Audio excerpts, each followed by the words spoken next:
corner where the treats at. Is this the passing of the torch, right? Is this what this signifies?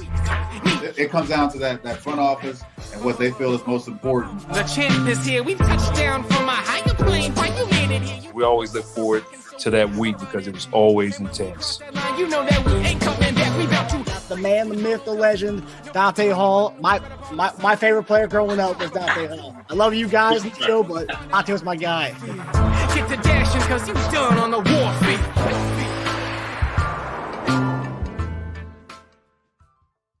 This episode of Chief Concerns is brought to you by betonline.ag. BetOnline is the fastest and easiest way to wager on all your favorite sports, contests, and events with first-to-market odds and lines. Find reviews and news for every league, including Major League Baseball, NFL, NBA, NHL, combat sports, esports, and even golf. BetOnline continues to be the top online resource for all your sports information from live in-game betting, props, and futures. Head to BetOnline today or use your mobile device to join today and make your first sports bet. Use our promo code BELIEVE50, that's BLEAV50, to receive your 50% welcome bonus on your first deposit. BetOnline, where the game starts. Hey everybody, welcome back to another episode of Chief Concerns, the post-game show. I'm Marcus Dash here with Lance from the Spoken Podcast, and our guy Jason Dunn, former Chiefs tight end, will be joining us in a couple minutes here. But let's start, man. Hey, last week at this time, we were miserable. Even though I will say last week we weren't that upset about the loss. I think it was just more about, just losing. I mean, none of us like losing. But today it makes up for any kind of pain we felt last week by beating the number one defense in the National Football League. They're ranked 2 against the pass, ranked 2 against the run. We dominated them. We wiped the floor with them. Although, I got to say, at the beginning of that game, when they were kind of gashing us down the field a little bit, and they just kept talking about CMC this, CMC that, I'm like, dude, if we lose this game, I do not want to, I will dislike CMC forever. And I kind of like CMC, but the way that game started, I was talking about CMC enough of the CMC talk. And we pretty much stopped that real fast with the way we played tonight. But, Lance, what did you think of this dominating performance, man? So going into this matchup, I felt very confident. And I know it's easy to say that now when the Chiefs put up a dominating performance like that. I didn't anticipate it to be that much of a victory. I did expect the Chiefs to win by double digits because of the fact that going into it, we didn't know for sure who was going to be healthy for the 49ers. But the biggest reason for me was the absolute mismatch at quarterback is the fact that the Chiefs knew going into this game, if they could score 30, they're going to win this game.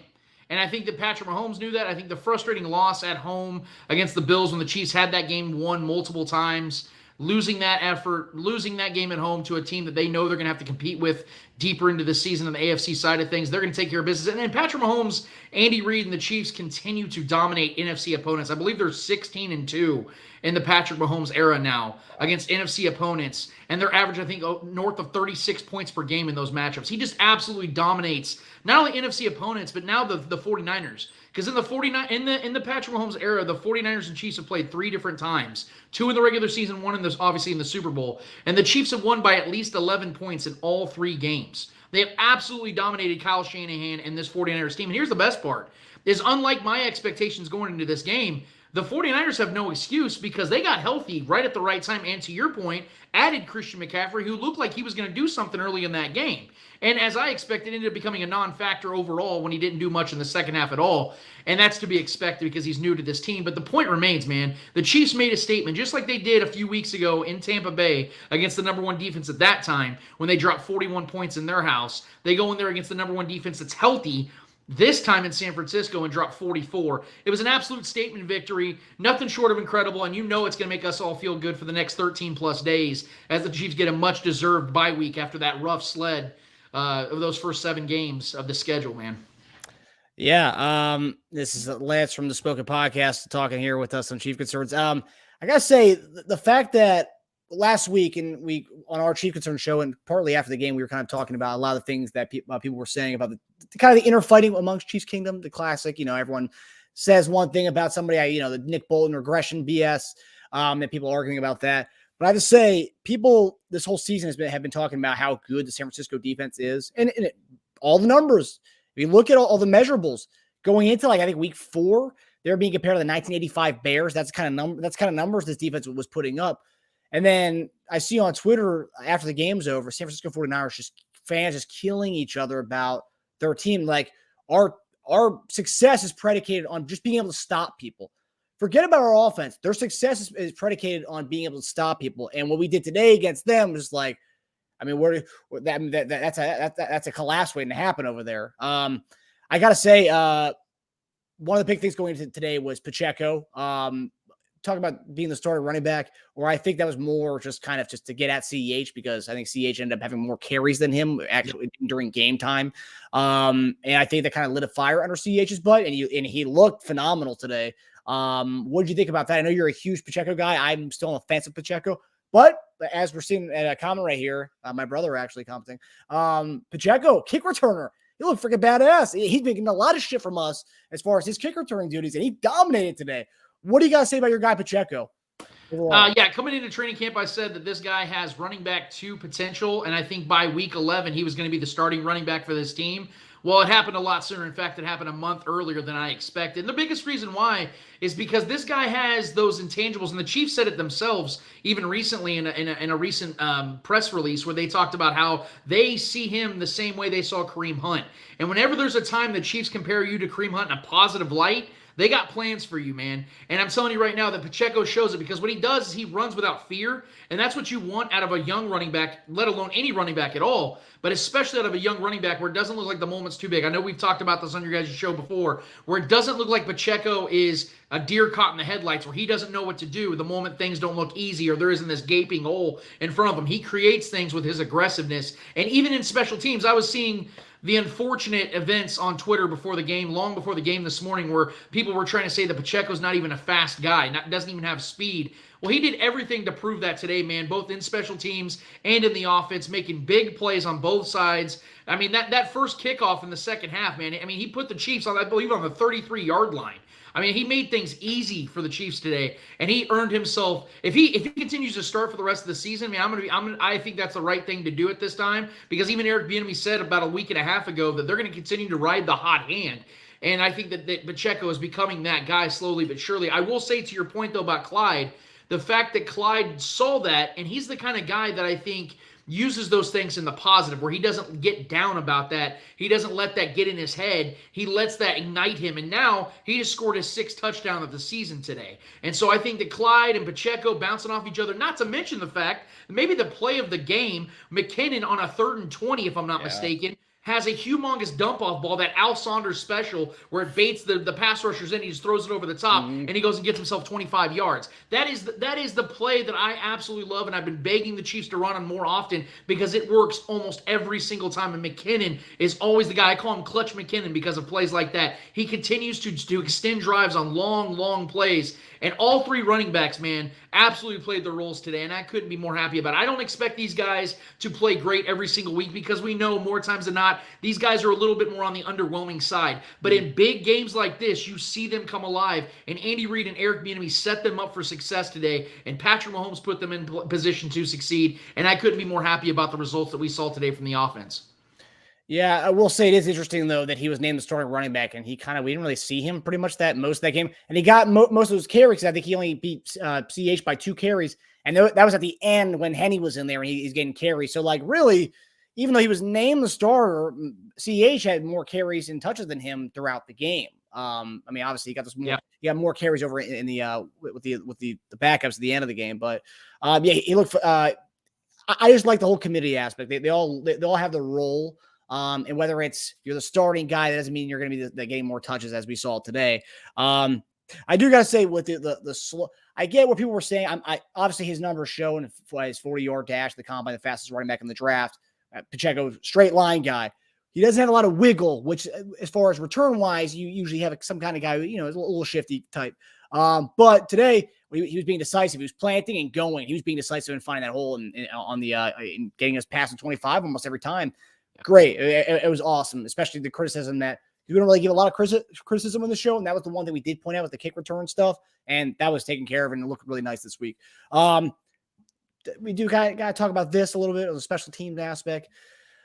Sky Moore, I think his second muff punt inside the 10 on the season. What do you think? A lot of people are being pretty harsh with Sky Moore on that. It comes down to coaching for me, man, because Sky Moore has proven it time and time again this season. That's not his skill set. He is not a punt returner. Correct me if I'm wrong, but I believe back in college he didn't return punts. So I don't really know what they're doing with him, and he's shown it time and time again. He just does not have that to his game, at least to this point. This kid has serious upside as a wide receiver. I do see it, and I know I saw you post a stat about, I believe, the last 2 targets he's had this season have ended in interceptions. That's fair. That's fair. But you know what? There are growing pains to his game, and we knew that coming into this season as a second-round pick. Andy Reid's offense, it's going to take him some time, probably a full season, for him to really understand this offense, to get comfortable in it, and become an actual weapon in this offense, which is why I was nobody that was expecting Sky Moore to put big numbers this year. But to bring it back to the special team side of things, man, it's very frustrating that Dave Toub continues to put this kid in this position, because the first mistake he made was trying to catch the ball within the 5-yard line. You got to let that ball bounce, man. When it's within 8-9 yards of the end zone, I'm not touching that ball. You want to let that bounce into the back of the end zone, because more than likely he's going to do that. So even doing that is stupid in itself. So that was very careless on that side. You can blame Sky Moore for that. But Dave Toub putting him in that position makes no sense whatsoever. And luckily, our guy Joshua Williams had a big play with that pressure from Karlaftis to Jimmy G throwing the pick. Luckily, that happened. Otherwise, man, you're submitting 7 points. You're basically conceding 7 points to a better quarterback if it wasn't for Jimmy G being on the other side. So I don't understand why the Chiefs are doing this, and I really hope by now they learn their lesson for the final time, because like you said, that is his 3rd muff punt of the season. Hopefully by now they start to put guys like McCole Hardman back there that can actually do the job. That's my hope, and hopefully after 3 muff punts, they finally understand this. Well, I think in regards to that, I think because we didn't see another punt after that. After that punt, I don't believe we saw another punt. We saw the safety punt, or the safety kickoff, which is a punt. McCole Hardman was the one who returned. So I don't know if they have they have a safety punt team or a kickoff team, but Hardman was the one back there doing that, not Sky Moore with those duties. But in regards to Josh Williams getting a pick before halftime, since we're sticking with this topic of special teams, we're going to get to the receivers. I know there's some comments out there about the way the offense played. We're going to get to that. We're going to spend some time on that. But right before halftime, either Joshua Williams pick, go down there, miss field goal. I know Butker going into the season was, one of the best kickers in the league. He still is one of the best kickers in the league, but I don't know, man. We haven't kicking blunders this offseason or during the early part of the season with Amendola, Matthew Wright. But I mean, what do you have to say about the kicking situation? I mean, that kick was awful. I mean, it literally looked like he was trying to, when people put up targets and you have to try to throw it, and the quarterbacks do those drills. That's what it looked like. He was trying to hit a moving target. It was such a bad kick. But I'm going to defend Harrison Butker in this regard. The Chiefs shouldn't even been in that position. Tony Dungy tweeted about this. Tony Dungy is the least controversial guy in the history of human beings. And he wrote this big, long tweet about how horrible the officiating was on that drive. That drive alone, the Chiefs their final timeout was taken from them because the ref made a mistake in thinking that Andy Reid called a timeout, which he clearly did not.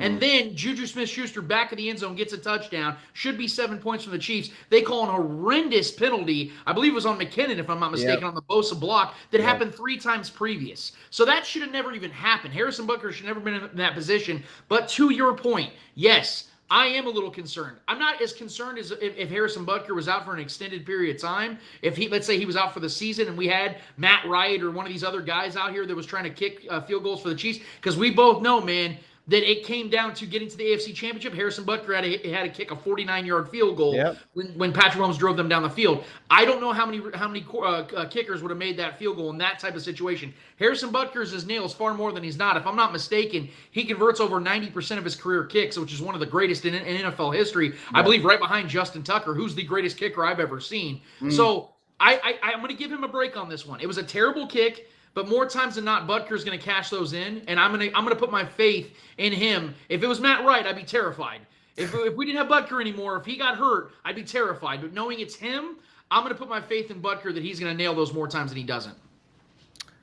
Yeah, no, Booker's good, and you know it's going to take him time to get reacclimated to things. But that, and we'll talk about the Jerick McKinnon penalty. JD had a lot to say on that online, and him and I were texting about that. So he's gonna want to comment on that when he joins us in a little bit. But talking about so before the game, everyone's talking about the Brian Burns, right? This whole week, what free agent acquisition are we going to get? After seeing that game and seeing, hey, Frank Clark came to life today. I think Frank Clark's back. I mean, what do you say? I mean, okay, I still think we need an edge rusher, but how big of a need is it after the way you saw the guys play today? Oh, it's still a massive need because you're not going to face Jimmy Garoppolo every week. Jimmy Garoppolo was terrible, man, for the majority of this game. I think that he was taking what the defense was giving him, which was in the flats and the little intermediate pass areas, the 5 to 10 yards in the middle of the field, and he was doing that. I'll give him credit for that. But for me, man, I think I'm not taking nothing away from the Chiefs pass rush, but let's be honest. For the majority of that game, the Chiefs were struggling to get pressure on Jimmy Garoppolo and to get him down. They did it towards the end of the game, and I will give them credit for that. But it's not consistent enough. Outside of Chris Jones, who, by the way, in my opinion, has been the best defensive player in the league this season, he's been unbelievable. I hope before they leave San Francisco, they extend him for 3 more years because Chris Jones is unbelievably great, man. He's maybe having his best season. But outside of him, you can't count on anybody else. Mike Dana is still hurt with that calf injury. Carlos Dunlap is just a rotational piece at this point. He's been good. He's been fine, but he's a rotational piece. Frank Clark, before this game, has done literally nothing this season. And then Karlaftis, who's showing promise, still isn't a guy that you want to put bank on and say, all right, we got Karlaftis, we got Chris Jones, let's run it. Let's see what we can do. You have to add a piece before the trade deadline. I don't know if it's going to be Brian Burns. I don't believe the Panthers, and when they put out the report that they passed on multiple firsts, because that's the best they're going to get out of any trade with Brian Burns. As awesome as he is, as young as he is in the position he plays, I don't believe that for a second. I understand what the Panthers are doing by upping the ante and upping the price by putting that out there, but there is no way in hell they passed up on multiple firsts for Brian Burns. But in my opinion, see, I'm one of those people, I don't value picks as much as other people do, especially when the Chiefs have so many picks to utilize to do what they want to do. They have over 12 picks, probably going to have 13 picks if Eric Bieniemy gets a head coaching job. They get a compensatory pick with that. So you're looking at 12-plus picks for back-to-back years the Chiefs can utilize and do what they want to do. For me, I like sure things more than what ifs. Sure, the Chiefs could utilize one of those picks early in the draft to get a pass rusher. But here's the problem. More than likely, the Chiefs are going to have the 29th, 30th, 31st, and 32nd overall pick, which is a glorified second-round pick. Yeah. So what would you rather do? Try to trade up and be aggressive and hopefully get a guy in the draft that might turn into something?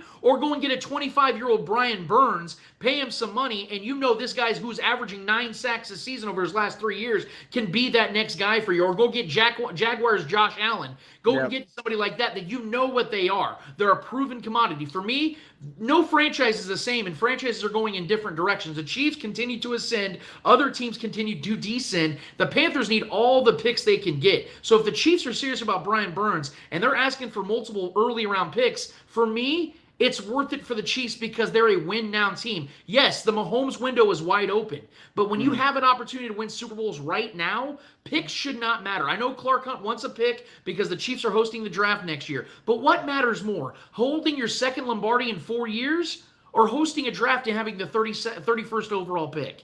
For me, it's door number 1, and it's not close. Yeah. No, I'm right there with you. I do think there's a lot. There's a lot of guys who are reportedly available, or at least I've heard names. Brian Burns are obviously asking for a lot. I don't know. I think Carolina's turning it around. They beat Brady today. I think Carolina's turning around. CMC was a cancer. They got rid of him, and look what happens. They won today. But I'm joking. But I will say though, Brian Burns, yeah, you're getting this guy who's a sure thing. And I think trading a first. Our third that we're getting from the Bears, the Ryan Poles, that pick. I think we have an extra 4th round pick too. First, third, and 4th with Burns. I wouldn't be that mad about it. Really, we don't have that many needs, guys. We don't. And I know people are saying don't sell the farm. I get that. We don't have that many needs. We need an edge rusher. And you get that edge rusher. That's an edge rusher you have for a good amount of time. He's a young guy. But there's also other guys out there. You mentioned Josh Allen, Montez Sweat. I heard it's another name possible. And then you have Bradley Chubb, who's another one that it came out. And in division, I don't know how much they're going to want to deal with us. And then Robert Quinn. I know that Robert Quinn's available supposedly, but he's 33 years old, has one sack. And I think that at best you're giving up a 5th or 6th round pick. I don't know much of a difference maker he'd be at this point of his career. Yeah, no, 100%. Yeah, he'd be solid for a 6th rounder, maybe like something late. But like, if we're gonna make a trade for someone, let's get someone that we don't have to deal with. We don't have to like come back to the same conversation in 2 years' time. And I think Burns, Bradley Chubb, Montez Sweat, those guys would be perfect for that. And I think someone made so our guy Mark Twain. What's up, Mark? Says don't sell the farm. And then my brother, also Chiefs fan, will say that same logic was made with Frank and the massive contract as well. Let me say something to that. I look, I'm very down the middle with this take. I understand that Frank Clark has not lived up to the contract and the trade as a whole. Trust me, I get that. I'm very critical on Frank Clark. But let's make no mistake about it. The Chiefs not only got Frank Clark in that trade, which he was a madman in that Super Bowl run, got 5 sacks in that playoff run, helped the Chiefs win a Super Bowl, but the Chiefs also got Colin Sanders out of that, and he has absolutely helped us big time, losing Turk Wharton this season. Colin Sanders has started 7 straight games and has been a baller this year. He's really shored up that middle of the defensive line in a lot of ways. He's played really good. So the Chiefs got 2 starters out of that. And here's the other thing. We don't know what the Chiefs would have got with that 2018 first round or that 2019 first round pick. We have no idea. What I do know is the Chiefs got a Super Bowl out of it, and I'd like to believe that Frank Clark had a part of doing that. I think the Chiefs were better with Frank Clark that year than with the first round pick. You can hindsight it all you want, but the results are there, and the Chiefs won. I don't think the Rams are regretting trading all those first round picks. They got a Super Bowl out of it. So winning is what matters. I mean, I get it. We're not used to that as Chiefs fans. We're not used to Super Bowls being a reality for us. But teams like the Chiefs now make moves like that each and every year. Teams get aggressive when they know they have needs. And to your point, Marcus, the Chiefs don't have a lot of needs. But they do have a need at a very important position, and it's pass rush. They do need to improve. And if you can do that immediately with a sure player, a guy that you know, by giving up what ifs, man, to me, it's an open and closed case right there, man. I think you have to pull the trigger. Yeah. No, not just a first round pick or a Super Bowl, because we might get stuck with a bad contract in 3 years. Yeah. Okay, but what's a bad contract? That's the question I have to ask. Because you're going to tell me that Brian Burns is going to turn into a lemon, I just don't see it. Or a Montez Sweat. I don't think those guys are going to be lemons. I think those guys are worth taking that risk. It's going to be a risk no matter what, Marcus. I think we'd agree with that, right? Yeah. I agree. It's just that we didn't think Clark was going to kind of tail off in the way and kind of in the fashion that he did. I mean, that's the only thing. But you're right. You are taking a risk whenever you get. Well, you're not taking a risk when you're paying Patrick Mahomes. That's a risk that you weren't taking. I think everyone knew that one. Yeah, there are a lot of pass rush guys, and the best part is there's a lot of top-notch young pass rushers on teams that aren't doing well right now, and that's why we could swoop in. And okay, the Josh Allen thing we've talked about getting Josh Allen on our show, but has there been any kind of where he wants out? I haven't heard anything about Josh Allen, or is that just fan speculation that Josh Allen would want out? No, the reason why I think that it's still very much valid is he hasn't signed a long-term deal with the Jaguars. He's up for a contract extension, and he hasn't done it. And for me, I would imagine that the Jaguars have offered him something because he's a really good player, and he's in the middle. He's just now entering his prime years. Yeah. So I'd have to imagine the Jaguars know anything about anything, and especially having Doug Peterson there, an understudy of Andy Reid. He has to believe that it's rare to find. You don't just find Josh Allen's laying around, man. So I have to believe that the Jaguars are trying to aggressively keep him. But I haven't heard anything about that. I haven't heard about Josh Allen wanting to stay in Jacksonville. Now that they're 2-5, I don't think that they have really much going for them this year. Unless they can turn it around in the middle of the year and have a nice little run. I don't see that happening. I think they're a team that's a year away. Is Josh Allen really willing to stay by that? Or does he want to go and make money while also being on a number one contender or a team that's in the Super Bowl hunt each and every year? I don't want to speak for the guy, but if I was him, I mean, I think it's a pretty cut and dry situation. I want to go where I can win and make money too, man. Yeah, no, I get that. Mark, so I've seen this a few times. So obviously Carolina said they want multiple firsts for it. They also said the same thing about McCaffrey, and then we obviously saw the trade that they did. They didn't get multiple firsts for him. And then the report came out today about how they declined 2 firsts. I don't think anyone's declining 2 firsts. I think that they're just trying to see what they can get, as Lance said earlier on the show. So moving on to talk about the offense. I know JD will be on here in a second, but talk about the offense today, man.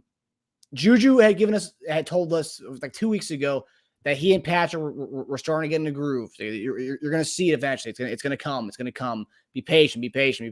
Last week he tore it up, and then he said we're continuing to build this rapport. We're continuing to build this rapport. And all of a sudden, today, man, I think I was talking about the other day. I don't know. I didn't think we were going to have a 1,000-yard receiver. I think JuJu's going to be our guy. With the ways it's going right now, JuJu's going to be our guy as our 1,000 or lone 1,000-yard receiver. Obviously with Kelce, but he's going to be our lone wide receiver who's get to 1,000 yards.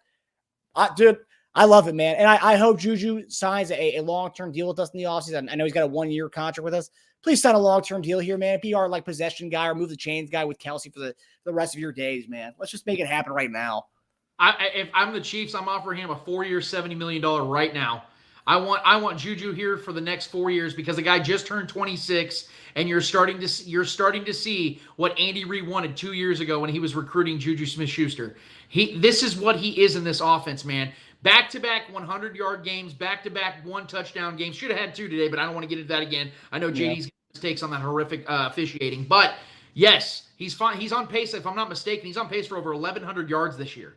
This guy, I said it as soon as the Chiefs signed him, I said, this is going to be a career year for JuJu. I know that in 2018 or 2017, he had, I think, 1,400 yards. That was a really good statistical season for him. But a lot of those games were either blowouts, both for the Steelers or against the Steelers. I think this is the season where these stats are going to really have context to them, where he's actually doing this for a team that actually matters, a team that's actually winning big games. And JuJu has been an absolute pivotal piece for this offense over the last 2 weeks. Even back to the Colts game, he had a 53-yard reception that led to the drive that led to the play that Travis Kelce should have snuck in and got that game-winning touchdown. So JuJu's been a contributor for the better part of the last month. And so I really like what I'm seeing from him. I mean, 3 receivers, including Travis Kelce today, had over 95 yards. And I know they tried to give Travis Kelce that additional 2 yards to make him tied with Gronk, if I'm not mistaken, for the most 100-yard gains by a 32, yeah. He's going to get that this season. And Travis Kelce's the best tight end that's ever lived. He's only proven that more and more each and every game that he plays. But, yeah, MVS connecting for, I think, 3 catches for 111 yards. The MVP to MVS connection is looking really good too, man. They're clicking. And I'm going to run the stat after the show. I'm going to go find the stats. But going into this week, this season, the Chiefs had more. I think there was 8 more plays of 20-plus yards than they had last season with Tyreek Hill to this point of the season. So they're leading the league, if I'm not mistaken, in 20-plus yard plays. They're leading the league in first down percentage. They're leading third down conversion percentage by over 20% in the NFL. I think the league average is like 25%. Chiefs are converting at almost 48%. It's absurd how great this offense is, man. They're clicking on all cylinders. And the best part about it is we got to give these guys credit. The big man up front. They dominate, dude, in big games. Against the Bucs, offensive line dominated. Against the Niners, offensive line dominated. Nick Bosa looked lost the majority of that game. So I love what JuJu's doing. I love what the receivers are doing. And it all starts at the offensive line, giving Patrick Mahomes time to dice up those secondaries, man. Yeah, 100%. I'm with you. All right, so our guy, a long-awaited guy, our co-host, the former tight end, Jason Dunn, the man, the myth, the legend. What's up, brother? What's going on, man? How's it going, brother? How's it going? How's everybody doing? How you doing? Good. Marcus, I got to get one of them headbands, man. I can't believe you ain't sent me anything yet. I'll tell you what. When I see you this week, you got one, buddy. Okay, all right. I love it. What's going on? How y'all doing? Everyone's loving this right now. JD, we talked about on the chat here with our lovely fans. We're talking about what after seeing this game, what position of need do we still need to go after? Do we still think we need to go after pass rush? I mean, that's where we're at right now. Everyone's so on top of the moon with what we saw today. People don't even think we need a pass rusher anymore. Yes, now, we do. They still think we need one. Yes, we do. I agree. You never had too much pass rush. That's how I feel about it. I mean, seriously, there was a few times that Jimmy G was a little bit too comfortable back there sitting. I ain't like that at all. I'm just like, wait a minute, where's everybody at? Okay, and so with Jimmy G, who's I wouldn't say at the top of the echelon of quarterbacks in the league. I like him. I think he's but you can't let a guy like that sit back there and just pick you apart. You got sound receivers around him, and so I just I think we like pass rush is always something that to me we need. I love that. So. Hey man, look, it was a great win today. Everybody looked, pretty good as far as like the focus up. It started early in the week with Patrick telling guys like, this is what we're coming in here to do. We're focused off after losing to Buffalo. We're coming in, we're not playing around. And so I said this before. I said, look, I'm sorry that we had to break up the whole McCaffrey coming to play party in San Fran, but we just had to do what we had to do, pure and simple. And so That's what it ended up coming down and boiling down to. Those guys were focused up the entire time. I heard Lance say that the offensive line up front, they look good. They start opening holes. It's very physical up front, and you can see it. Getting out on the perimeter too. It looked beautiful out on the perimeter running. I was like, man, look at that Chiefs wall, a red, just running, just mowing guys over. But yeah, man, I just everything around here, the defense looked great. Special teams, I know we talked about the Sky Moore doing a little muff and all of that. And, I said last week, McCole Harmon, we got to have somebody back there consistent. But I hate that for him. I hate that for Sky not making that play. I mean, seriously. Other than that, look good. This is something that we kind of talked about over text, JD, and you tweeted about it. So you were giving Jerick McKinnon and the running backs their flowers for adding to that, the pass blocking, to the protection. Yeah. And then all of a sudden they call that ridiculous call, which takes negates a touchdown, and we missed the field goal on that play. Talk to us about what you thought about the protection from the RBs, and then also talk to us about how bad that penalty was. Dude, I could not understate how important that is to get the defensive ends hands down. I mean, when you're talking about a work of art, I mean, you have to physically do that in practice to be good at it consistently. I'm telling you, it's kind of hard to do. And so McKinnon was doing it, and every time I seen him rolling out, and McKinnon, defense ends, hands flying up, and then you just see him go down. I'm just like, man, it's beautiful. It is absolutely beautiful how he was doing it, because you had to hit him right in the thigh, okay? So it wasn't like, I guess the call was, it was outside the tight end. Is that what he said? Something like the tight end box? Yeah, tight end box, yeah. It wasn't. Okay, I lined up as the tight end. That is not outside the tight end box. Not at all. Okay, he was like a 7 or a 9. That's not outside the tight end's box. So that was a bad call in itself. I just livid with that call. And like you said, literally, I was like, man, can I just tell everybody how great of a job these running backs are doing, for Patrick seeing the lane and getting them to the outside? I mean, it was perfect. I love the game plan of that. Okay. And you had a guy who's done it before, and you could tell he done it before. And it was perfect. If you wanted to put a clinic on how you cut a defensive end the right way, that's how you do it. So it was a horrible call, man. Absolute horrible call. Took away the touchdown, and then we missed the field goal. So I was even more since then that because we missed the field goal. So I don't know, man. You know what, Lance? I know you don't necessarily like the refs. I hear you. I know you kind of talk about it. I'm starting to I try to give them with a level of grace dealing with the referees, but I'm really starting to believe these jokers, man, are starting to have it out for us. I really do. I don't understand what's going on. I don't. Look, I know I come off strong. Trust me, it's bad. But here, I think for the first time in my life, I'm starting to sound like I'm a voice of reason over here, man. It's getting bad. You know it's bad when they're making me look smart. That's what I'm saying. I know you're hard on them, and I get every bit of it. I love it. I love your anger toward them, and you give them the business. You do, and I'm just like, dang, Lance, give them a little break, just a little bit. But now I'm sitting there like, yeah, Lance, get them, jump on them jokers, get all over, Well, now that I got the JD seal of approval, I got to keep going, man. I'm going to lean into that now. That's right. Yes, sir. Absolutely. JD, so we kind of talked about the offense a little bit. The rapport that JuJu has been hinting at, that he was going to be slowly getting that with Patrick, and we're finally seeing that.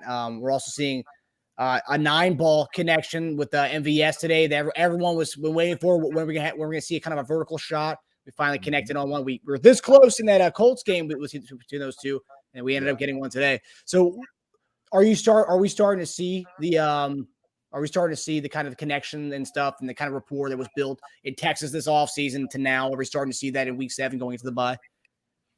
Absolutely, for sure. I think, it starts there. It starts with, getting, guys getting rapport, getting on the same level as far as like, what do you want to do, explaining what it is that, is kind of required from you. And I think JuJu and MVS definitely benefited from that. And Patrick also, too, just having those guys. And so sometimes when you see guys like that, man, you just start having trust in them. And we knew, look, these guys are coming from championship teams, okay, Pittsburgh and Green Bay. So they understand what that means as far as winning, sort of like the standard of doing things in the NFL, okay? So I knew this is what the offense is going to look like. we knew we didn't necessarily have a clear number one, right? We know JuJu now is just kind of he's stepping out on his own, but we understood that's what JuJu was, right? When we brought him here, he's trying to, kind of bounce his career back, and so he had to show those things. But we knew JuJu had that ability about him. MVS was one of those guys because he's good at deep balls. Okay, but now he's starting to catch some more things because he's just kind of like that extra guy in the offense. And so I like how everything was just going today. How everything was just it had like a nice rhythm and tempo to everything. And then all of a sudden, like the handoffs to McCole Hardman, which we should have been doing all year because that's what he does. That we know that jet sweep with him is dangerous. He takes one to the house. He might. I tell you what. I thought about this. McCole Hardman might be one of the best tightrope walkers out there. Shoot, if he wasn't a football player, man, he might be in the circus doing a tightrope walk. Seriously, because when he runs that sideline, it looks like he's going out, man. But he is, man. I'm talking. He is right there on steps, man. It looks beautiful. And so we knew it was going to take time with these guys, but I was encouraged because I knew these guys were like veteran guys, And so when you had the best quarterback in football, you knew good things was just going to happen. It took some time to get there. And I think now, even going after the bye, these guys are going to be on even a bigger level. You know what I'm saying? You're going to really see exactly what this offense can do. And so how many receivers we hit today? 8. Different. I mean, come on, man. That's yeah. And so what Lance was saying, because I came in, he was talking about what you said, the most 20 plus yards in the NFL. Yeah, so they lead the league, and I think in explosive plays, they have the best first down percentage, and they lead the third down completion conversion percentage by over 20%. The league average is about 25, and the Chiefs were flirting around 48, 49%. So they're dominating and converting third downs. They're dominating on first downs. They're just dominating, man. And I just throw this little stat out there for you guys so you can use this. Patrick Mahomes, without Tyreek Hill in his career now, because I know this is still a topic, they're now 9-3. He completes 65% of his passes. He has over 325 yards per game, 28 touchdowns, and only 6 interceptions with a 107 quarterback rating. So I think he's okay. I think he's doing all right without old Tyreek Hill. Tyreek Hill's killing it too. He's on pace to have 2,000 receiving yards, but Patrick Mahomes is just fine without Cheetah. Yeah. And the thing is, nobody knew what that was going to look like, and it took a little bit more of like Patrick understanding reading defenses. Guys kind of blocking for him, but we knew he had the ability to throw the ball anywhere, any window. But he's more selective in his, decision making as far as what he's doing, and that's what I love about it because he's starting to see things, and he's being patient with his the thought process. You could kind of see it when I'm watching him how it was last year, and he'll take off running, and he was very good at that. But then all of a sudden it was like, well, shoot, I just got to throw this one up here, right? Throw it up here. And like trying to, quicker passes, balls getting out of his hand, quicker decisions. You just see him. So I think a more balanced kind of thought process quarterback as Patrick is right now is a better Patrick Mahomes. Definitely. Yes. 100% agree. So obviously the big talk on our show and a lot of shows this week was OBJ, the OBJ kind of thing. Do you think as we start to see, and we're going to bye week now, so these guys get even more time to kind of look over things and get right as the season continues. Do you think we need another receiver? I mean, obviously edge is top priority because we talked about priorities. Edge is top priority. DT is a top priority. But do you think we need a receiver that I think what's the word here I'm seeing? Still want a yak receiver who's shifty with the ball in his hands. Do you think we need that? I think we have. I think the role that we played McCole Hardman in today as the gadget receiver guy, which you and I talked about before on our show, JD, that he is the gadget guy. He's not really a number 2 receiver. He's a gadget guy, and that's the role we used him in. We saw the jet sweep flip pass we brought back finally this week. Do you think we need another guy, or are we kind of set with our receivers that we got? Look, I like a receiver room. I do. I think those guys, like I said, they're veteran guys that you can see their ability. And JuJu's doing such a good job, man. He had 7 catches, 24 yards. Marquez back 3 for 111. Travis Kelce 6 for 98. McKinnon, 2 for 36. McCole Hardman 4 for 32. I mean, these guys are catching footballs. And so it's all basically coming upon really Patrick Mahomes staying upright. If we protect him, he's going to get the ball to anybody. And so yak yards, yeah, it may look good on tape and stuff, but you don't want to disrupt like a new guy coming in, okay? And I'm not saying, look, OBJ, I'm not saying don't come here for no reason, nothing like that, but I'm just saying like what we have in this room is a good room, okay? If you can add talent out here that it works, sure, why not, okay? I still think the priority for me is like defensive end. The running backs look really good. Pacheco looked good today. I don't know, man. I just are you developing Sky Moore like you want to? Because he was supposed to kind of be that guy too. Yeah. I don't know. That's a good question. And you know, my answer, Marcus, you've seen it. It'll change. You know, I feel a little bit different today than I did. Yeah, 100%. Hey, I'm just be honest with you. So today I'm just like, oh yeah, man. Hey, take your time. We don't necessarily need you right now. They look pretty good. And hey, look, I promise you this, guys hear that too. You understand another guy coming in and eating into maybe some of your catches? Like, oh shoot, man, we can. Hey, I know the room's getting a little crowded. Okay, there's a lot of stars from different teams. Yeah. We're gonna be the odd man out here, right? So I don't know. So I don't know. Maybe that's incentive for guys to play better. Could have been. I don't know. But OBJ coming, he's not gonna play till mid-December. Yeah. You know what I mean? So well, here's the thing, JD. You hit on a lot of good points on that one, because I do agree. If it comes down to it, do you choose pass rush or do you choose getting an OBJ? You clearly got to go pass rush. That's obviously a need. Whereas you said it yourself, you can protect Patrick Mahomes. He's going to dice up a defense whoever you put out there with him. I mean, you're talking about Justin Watson now has multiple touchdowns this season. Justin Watson was a cast-off with the Buccaneers, who are dying just to score points this season. So, yes, I 100% agree with you in that regard. But here's the reason why I'm 100% on the OBJ business, and it's for a couple reasons. And it mostly is because of the fact the Chiefs have made it very obvious they do want him. I mean, if you watch the Fox pregame today before the Chiefs ever played, before the new games kicked off, you saw the Travis Kelce and Aaron Andrews interview. This is now the third time we've heard Travis Kelce openly talk about wanting Odell Beckham Jr. on this team. I don't think that's because Travis Kelce has any lack of confidence in his other receivers on this team. I think it's the fact that he knows what Odell Beckham Jr. is capable of when he understands an offense and how incredible he was for the Rams just last season. Sure, he's had multiple ACL tears, but here's the thing. And I compared this on my show, I compared this on my platforms, that I look at Odell Beckham Jr. as a souped-up version at the wide receiver position of what Jerick McKinnon was for the Chiefs last year, where Jerick McKinnon did literally nothing for the Chiefs all throughout the regular season.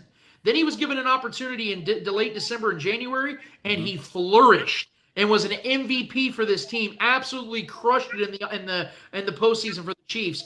Killed it in the Steelers game, killed it in the Bills game, had a dominant performance in two big playoff games. That's what the Chiefs would be bringing Odell Beckham in for. It isn't that they don't feel confident in what they have. It's just that when you have a team of riches, what's it hurt to add more riches, man? If you have another guy that talented coming in here as your wide receiver too, man, that is an ideal situation to have when you're getting into January and you have these lockdown defenses, because the Chiefs will more than likely face the Bills again in the playoffs. Adding Odell Beckham Jr. to that offense, getting him in this offense 7-8 weeks into knowing this offense a little bit better, he's healed up physically, ready to go. Man, that gives the Chiefs so many advantages against that secondary of the Bills. So for me, I'm looking at it from a big picture standpoint, and I'm saying, man, Odell Beckham Jr. with Travis Kelce and JuJu Smith-Schuster, Patrick Mahomes behind a top 5 offensive line. Sign me the hell up, because that tells me this offense is always going to have options. Because you know also, Jason, you know this better than any of us here, man. Injuries happen. There's no guarantee the Chiefs are going to be healthy going into the postseason. So you have an Odell Beckham Jr. sitting on the shelf waiting to go in December. That's a lot more ideal than saying, well, it looks like Justin Watson's going to get 9 to 10 targets tonight. It could work, but I feel a lot better having Odell Beckham Jr. getting those snaps than even Justin Watson.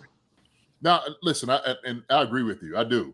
You know, because I was saying, like, you heard me talking about, like, OBJ. He has a special talent, no doubt about it. And I agree with you as far as, like, if you can add that type of talent, without a doubt, do so, okay?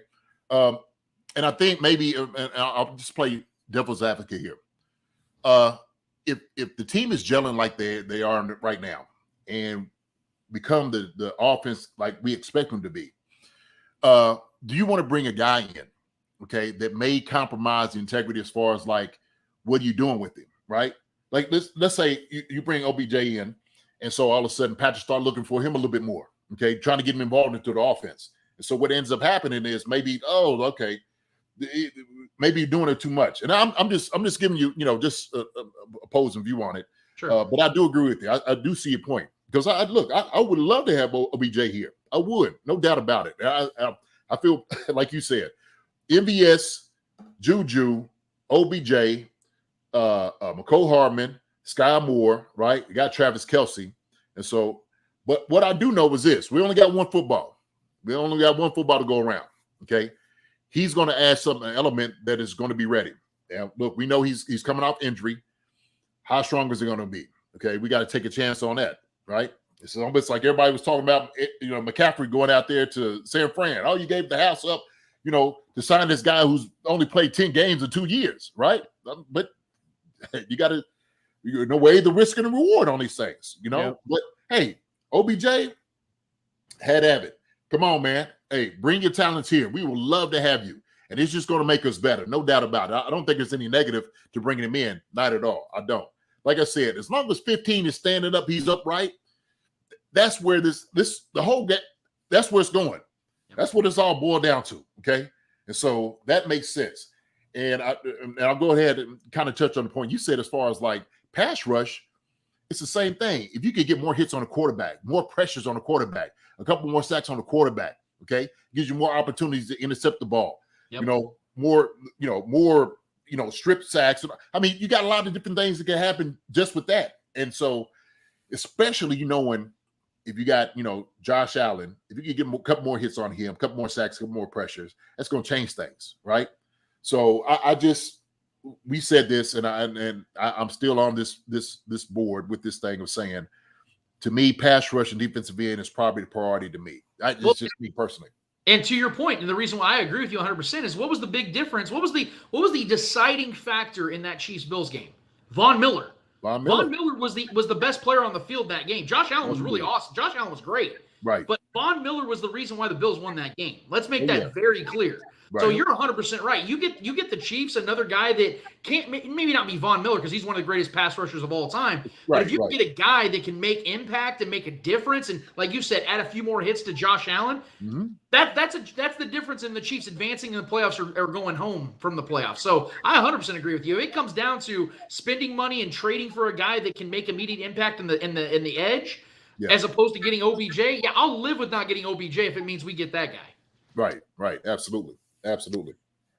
I will say with the OBJ, Kelce talked about OBJ. I will say just, I was a big Josh Gordon fan. JD and I were big Josh Gordon fans.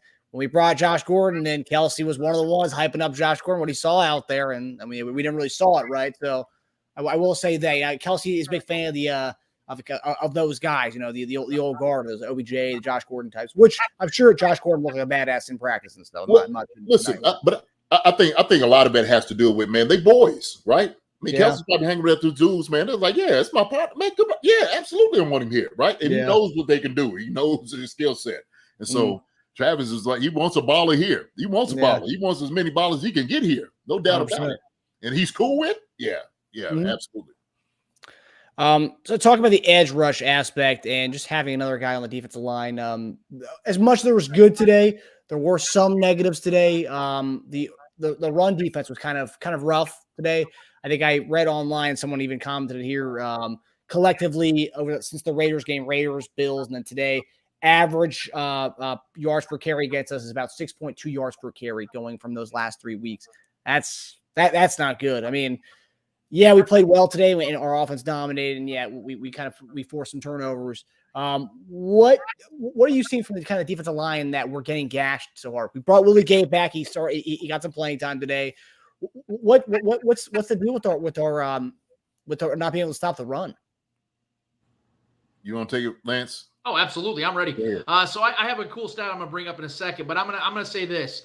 it's never fun to watch your defense get gashed on the ground. And it's something that as a Chiefs fan, I am accustomed to, because that is something that historically the Chiefs have struggled with in stopping the run. It's been something they've struggled with for quite a long time. So I'm almost accustomed to it, and I'm almost numb to that pain, but it still sucks to see. What I will say is this, and I don't want to downplay what I'm seeing from because it sucks. It sucks to see, and you obviously want to see your defense stop those lanes, clog those lanes, and force 3rd and longs.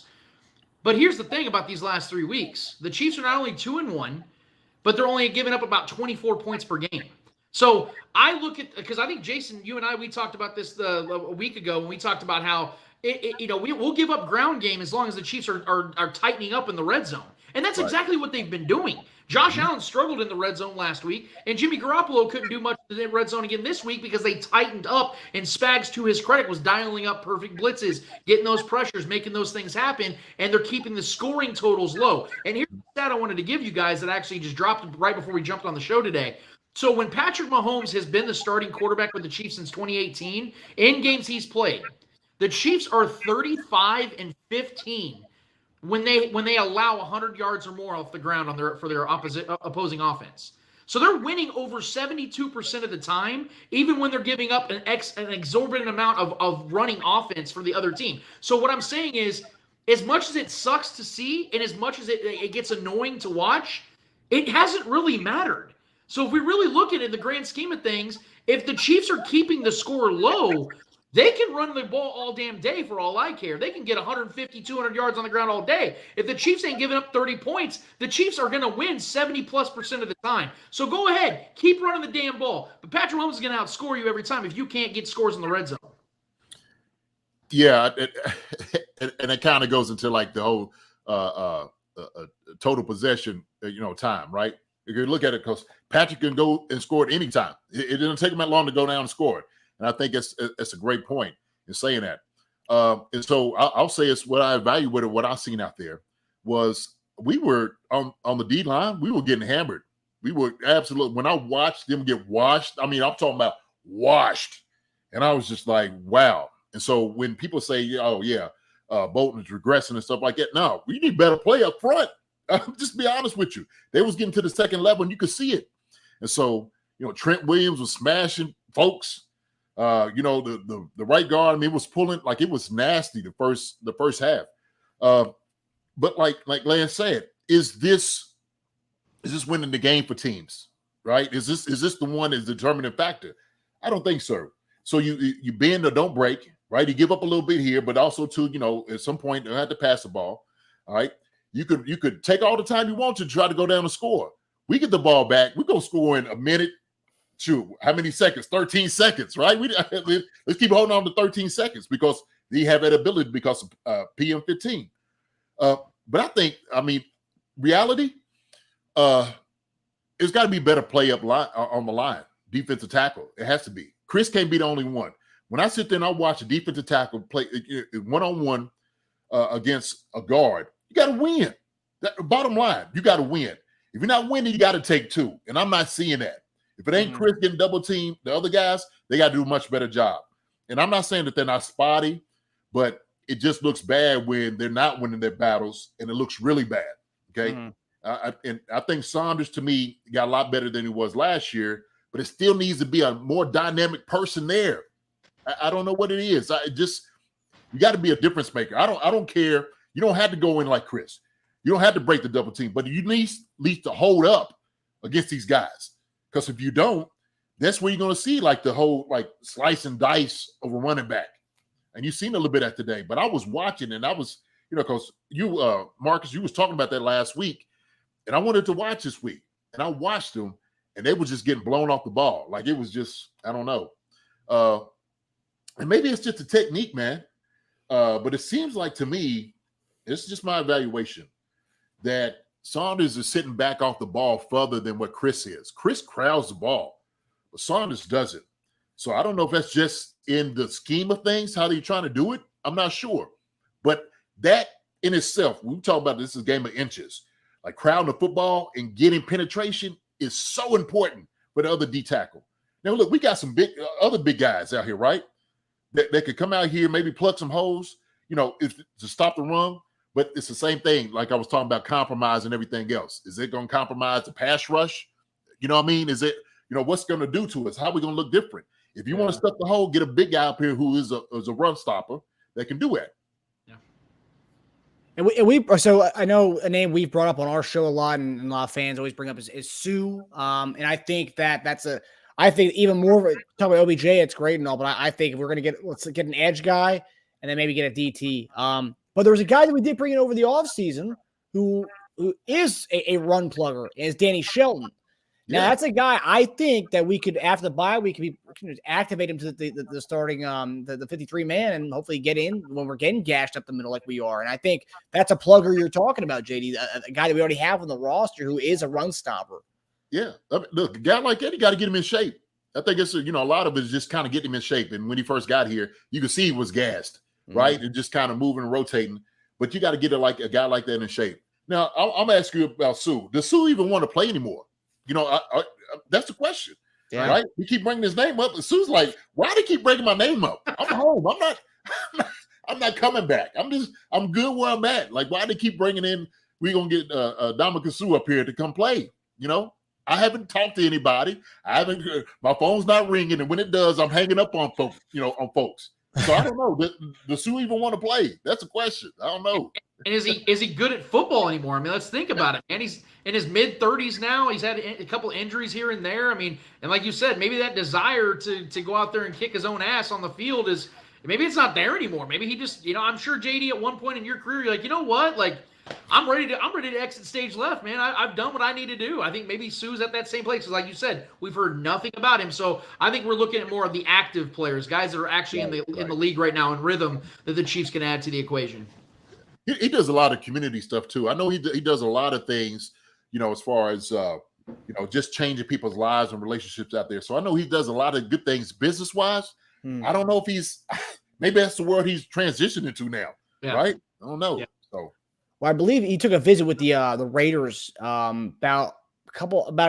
probably beginning of the season, maybe week 1 or like right around that time of the season. We never obviously didn't sign with the Raiders, but that was the big rumor that he was going to sign with the Raiders. Never happened, but I mean, that joker might have got on the plane like, man, what was I thinking?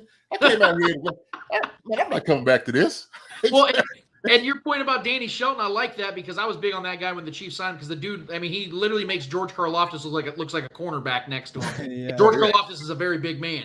But no, I like that because also after the bye week, if you notice, the Chiefs have back-to-back games against AFC South opponents. Both teams like to run the ball. So if this is a perfect time to bring Danny Shelton to the equation, bring him up to the active roster, and see what he can do against run-heavy offenses like the Jaguars and Titans, and see what he can do, man. I think that's a really good opportunity for him to maybe prove his worth and maybe get himself a postseason run with the Chiefs.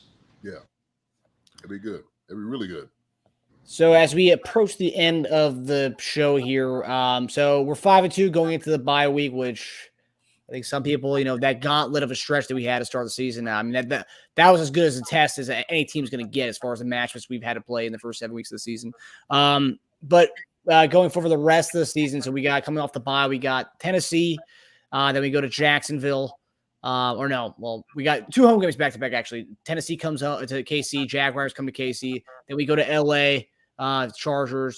Then we go back home, and the Rams come to town. Then we got at Cincinnati, at Denver, at Houston, back to Kansas City for Seattle coming to town, and then we host the Broncos, and then we finish off the season at Vegas for the last game of the season. So kind of, a much easier there's some tough games there, but a much easier end of the season than the way we started. So that's a good thing. But JD, this week with the bye week coming, obviously players should be getting rest around this time, kind of getting rest and stuff.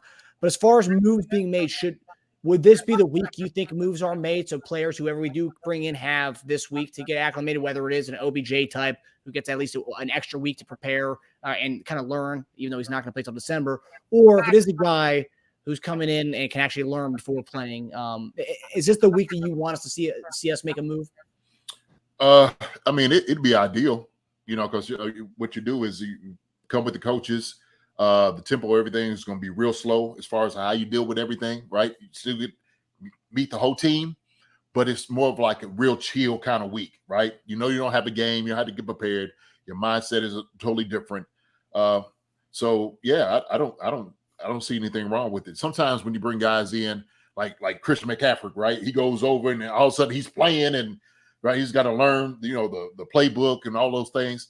That could be a little nerve-wracking, for a guy in the team in itself, like, as far as like, trying to get a guy in. And so this might be the ideal time to get a guy in just so he can get his feet wet, learn everybody, learn all the coaches, and, a point where everybody put their arms around him and welcome him. So, yeah, why not? This would be hey, look, and right now you're sitting over here and you're 5-2, okay? So you come into a winning place. We winning around here. We winning. And it could easily be 7-0, to be honest with you, seriously. So if you calling somebody, I know they would love to come to the Chiefs, man. Sign me up, bring me in. Let's get it done right now, okay? You got 2 weeks, so yeah, why not? Yeah, and I think if I'm not mistaken, by the time the Chiefs play the next game, the trade deadline would be over. So I would really hope that this would be the time for the Chiefs to go out there and get a guy if they're really trying to be aggressive in the trade market this next week. And also it works out perfectly for the Chiefs because they don't have a game to try to throw them into. They can really get them into film study. Right. And I think this would also be an opportunity, a perfect opportunity for them to go and sign a free agent like an Odell Beckham. If they're going to do that, this would be the ideal time to do that because you could really just get him acclimated with the guys. You don't have to feel the pressure of, okay, do we throw him in the game? Do we not throw him in the game? Like, is his body ready? No, you just can just rest him for the next, 13 days and just kind of work him into the offense and let him do that. Guys, I really do think there's a good chance the Chiefs are going to get Odell Beckham Jr. I really do think so. I think there's a lot of noise around this, more so than other times. I know the Chiefs have been, in the talks with other players and things of that nature. That we find out that another team overspent for them. Odell's not going to get a lot of money no matter where he goes. And if you look at like teams like the Buffalo Bills that we've heard rumored attached to him as well, he would be a wide receiver 3, wide receiver 4 in Buffalo because of Stephon Diggs, Gabe Davis, and Dawson Knox already having the trust of Josh Allen. So he wouldn't be getting any type of targets, plus not making a lot of money. And the Bills are still the kids' children. So the way I look at it, he has an opportunity to be a wide receiver 2 in Kansas City.